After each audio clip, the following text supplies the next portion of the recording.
आपल्या शहरातील, जिल्ह्यातील आणि राज्यातील ताज्या बातम्या पाहण्यासाठी TV7 न्यूज चॅनल सबस्क्राइब करा आणि बेल आयकॉनवर क्लिक करा।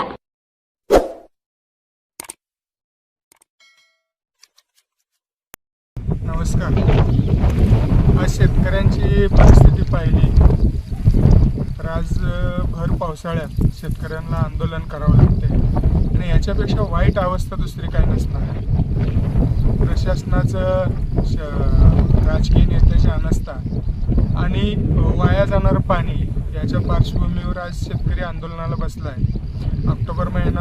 ऑगस्ट महिना संपत आला आहे आणि या परिस्थितीत आता आजपर्यंत शेतकऱ्यांना कमी पाण्यावर पिकणारं डाळिंब होतं, पण ते डाळिंब आज उद्ध्वस्त झालं आणि शेतकरी सांगोला तालुक्यातला शेतकरी दूध व्यवसायाकडे वळला आणि या परिस्थितीत आज जनावरांचा चाऱ्याचा प्रश्न निर्माण झाला आहे। तर चाऱ्याचं तर लांब अवस्था आहे। आज पिण्याच्या पाण्यासाठी सुद्धा आज पंचायत समितीकडनं टँकर मागून घ्यायची अवस्था या सांगोलकरांच्यावर आली आहे आणि एवढं दुर्दैव की आज 6-6 महिने कॅनल बंद ठेवलं जातात दुरुस्तीच्या किंवा मेंटेनन्सच्या नावाखाली आणि आज जर पाहिलं आपण तर कॅनल असा फुल प्रवाहानं वाहू सुद्धा शकत नाही अशी परिस्थिती आहे या ठिकाणी। आज हे लोक जे जमलेत, आज या लोकांचा दिवसभराचा त्यांचं प्रपंच बाजूला ठेवून, त्यांचा उदरनिर्वाहाचा खर्च बाजूला ठेवून इथंपर्यंत येणं जाण्याचा खर्च, इथं रात्रंरात्र दिवस ते कॅनलवरून गस्त करतात की पाणी कुणी, आज शेतकऱ्याला पाणी चोरायची वेळ आली। आज शेतकरी दुसऱ्या शेतकऱ्याचं जात असलेलं हक्काचं पाणी चोरतो। ही अवस्था काय येते? तर आपण सर्व शेतकऱ्यांना किंवा या अधिकारी वर्गांना विनंती आहे की आपण एक शेतकऱ्याचा मुलगा आहे, एक शेतकऱ्याच्या पोटी जन्मलेला आहात। आपण पदाधिकारी असला, आपण राज्यकर्ते जरी असला तरी आपणही मुळात शेतकरी आहे आणि शेतकऱ्यांच्या भावना आपण समजून घ्याव्या।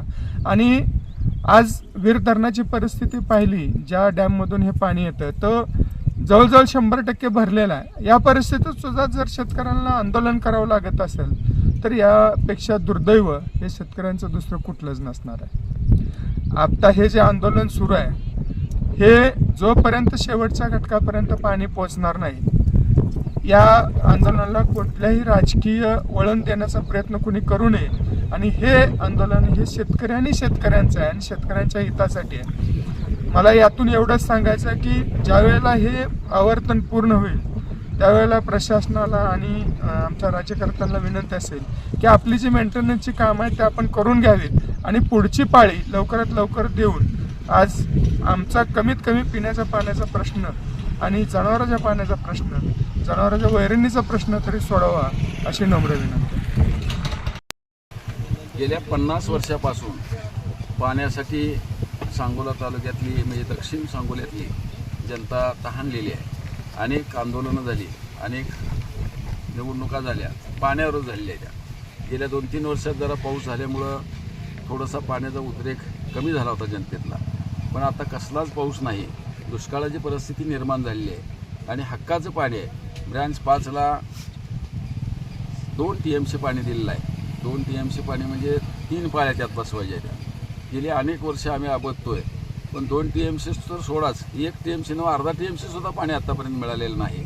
प्रत्येक वेळेला आंदोलन करावं आणि आंदोलन केल्यानंतर थोडंफार पाणी मिळावं अशी परिस्थिती नेहमीची निर्माण झालेली आहे। पण यावेळेला सगळ्या गावातल्या शेतकऱ्यांनी ब्रँच 5वरल्या एकत्र बसून काल निर्णय घेतला, निवेदनं दिली आणि 200 क्युसेक्सनं किमान 15 दिवस शेवटच्या टेलला पाणी गेल्याशिवाय आपण इथनं उठायचं नाही असा निर्णय घेतलेला आहे।